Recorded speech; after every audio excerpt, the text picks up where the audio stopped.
परसों शाम के वक्त मौसम बहुत अच्छा था, तो मैंने सोचा क्यों ना बाहर जाकर चहलकदमी की जाए। बाहर निकलकर मेरा मूड बहुत अच्छा हो गया। मैं शांत तबीयत के साथ पार्क में चहलकदमी करने लगी। चूँकि मौसम बहुत अच्छा था, तो बहुत सारे लोग बाहर निकले हुए थे। पार्क में खूब चहल पहल थी। बच्चे, बूढ़े, ख़वातीन, घर के हर उम्र के लोग पार्क में मौजूद थे। बच्चों के खेल कूद ने पार्क को एक रौनक बख्शी हुई थी। माहौल में अजीब सी खुशी थी। मैं चहलकदमी करते करते पार्क के एक तरफ बढ़ रही थी कि अचानक दूसरी तरफ से शोर सुनाई देने लगा। मैं शोर की जानिब बढ़ी। करीब पहुंचने पर मैंने देखा कि दो बच्चे आपस में लड़ रहे थे। कुछ मर्द हजरात इनको छुड़वाने की कोशिश कर रहे थे, मगर वो बहुत जिद्दी बच्चे मालूम हो रहे थे। एक दूसरे के गिरबानों को छोड़ ही नहीं रहे थे। इर्द गिर्द के तकरीबन सारे लोग वहाँ जमा हो गए थे। जिस चीज़ ने मुझे हैरान होने के साथ साथ अफसरदा किया कि वो इन बच्चों के मुंह से निकलने वाले अल्फाज थे। वो एक दूसरे को मारने के साथ साथ गालियां भी दे रहे थे। और ताज्जुब की बात ये थी कि लड़ाई इन दो लड़कों की थी और गालियां वो एक दूसरे की माँ बहन को दे रहे थे। अब सवाल ये पैदा होता है कि इतने छोटे बच्चों ने ऐसी गालियां कहाँ से सीखी।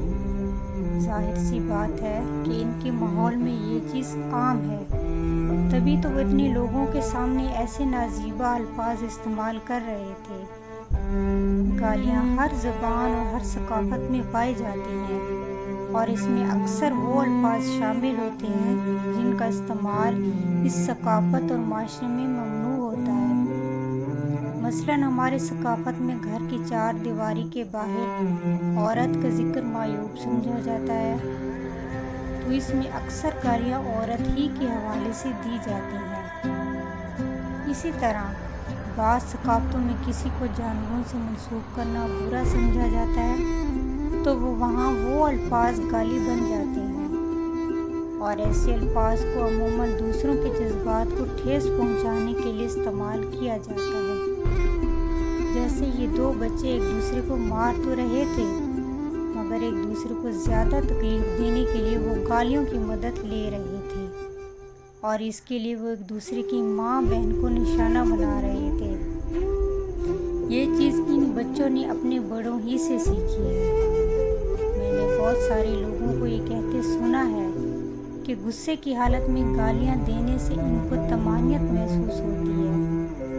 और ऐसा सिर्फ हमारे माशरे में नहीं, बल्कि दूसरे सकाफ़तों और ज़बानों में भी बेशतर ऐसी ही गालियाँ हैं जिनका निशाना औरतें बनी हुई हैं। ताज्जुब की बात यह है कि बहस मर्दों की है और इनमें गालियों का निशाना औरत होती है। ये शायद इसीलिए कि हमारे माशरे में अगर किसी मर्द को तकलीफ देनी हो तो इसके घर की औरत का जिक्र सरे राह किया जाए, और वह जिक्र भी नाजीबा अल्फाज के साथ किया जाए, तो इससे ज़्यादा तकलीफदा बात इसके लिए और कोई नहीं होगी। या शायद इसलिए कि अगर औरत को गाली दी जाए तो मर्द ये समझता है कि बहुत सी और बातों की तरह औरत ये भी बर्दाश्त कर लेगी, क्योंकि इसको अपने हक के लिए आवाज़ उठाना नहीं आती और ना ही इसको ये सिखाया गया है। इसलिए वो इन नाजीबा अल्फाज के इस्तेमाल के लिए एक आसान टारगेट है। मेरे ख्याल में हमारे माशरे में तालीम के आम होने से गालियों में अब कमी आनी चाहिए, क्योंकि तालीम हमें अच्छे और बुरे का फ़र्क बताती है और हमें शाइस्ता ज़बान इस्तेमाल करने का शऊर देती है। इसलिए पहले तो हमें इन गालियों से इज्तनाब करना चाहिए, और अगर फिर भी वो लोग जिनका मानना है कि गालियों से इनको तमानियत मिलती है, वो गालियाँ इस्तेमाल करना चाहे, तो बराए करम अपने मामलात में औरत को हकीर समझकर मत घसीटें। औरत को गाली देने वाला शायद मर्द ही नहीं होता। घर में माँ बहन के होते हुए बाहर वो दूसरों की माँ बहन को जब गालियाँ देता है تو سمجھو وہ اپنے گھر والوں کو گالی دے رہا ہے۔ اس لیے آپس کے معاملات سے عورت کو دور ہی رکھیں۔ السلام۔